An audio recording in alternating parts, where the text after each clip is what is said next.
waxaan la hadli rabaa dhammaan qowmiyadda Jareerweyne meel walba ay joogaan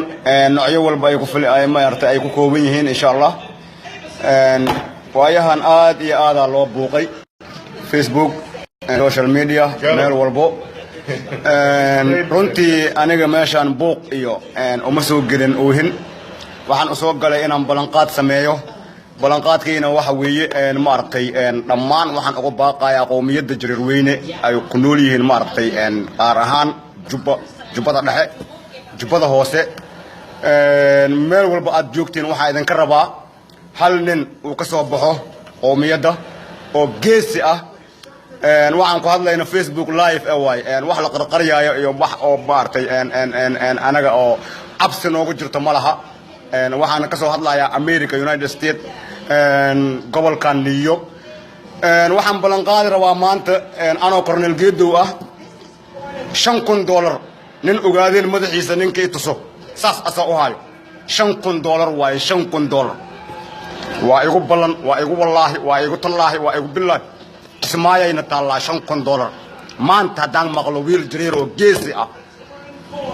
madaxa qaado nin ogaadeen nooc raba ha ahaado kii wax dilay ma ahayn kii kale iyo saqiir hada aado saqiir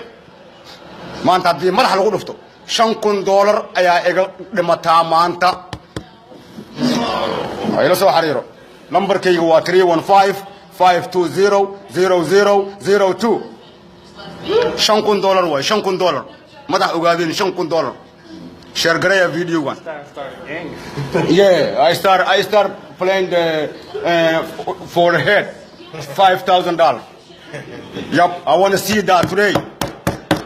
$5,000 way $5,000 guys share gareya and thank you everyone and shaqaan ku jira insha Allah hadal badnaan ma qabi intaasaan rabay inaan sheego Axmed Madoobe dadkaaga iska xirxiro waxa dilaysa dil xirxiro ma aha dil حرك أصحابنا وسمينه يستاهل دل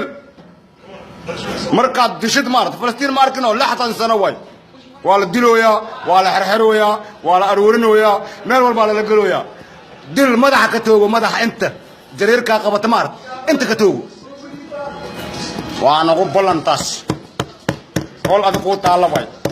تاسنا وعن كوشيغا يا كريدت لسويسا كريدت أنت دلو يسدن social media يخجران United Nations ka lagu haastaa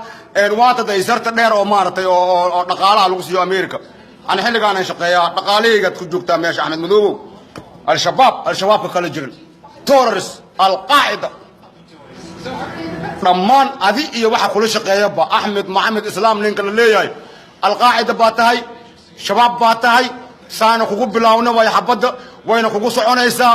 madaxweynaha Soomaaliya dhanna إن شاء الله ننسى وين سيدي كله حتى يصدقن سيدينا وكلنا هاي سيدين السلام يا رمانتينا بفيسبوك والسلام عليكم ورحمة الله وبركاته أنت أمبان قوي كورنيل جيدو واي عالم بكسو هذا اللي يوديك إيران هذا مربين بل سبلان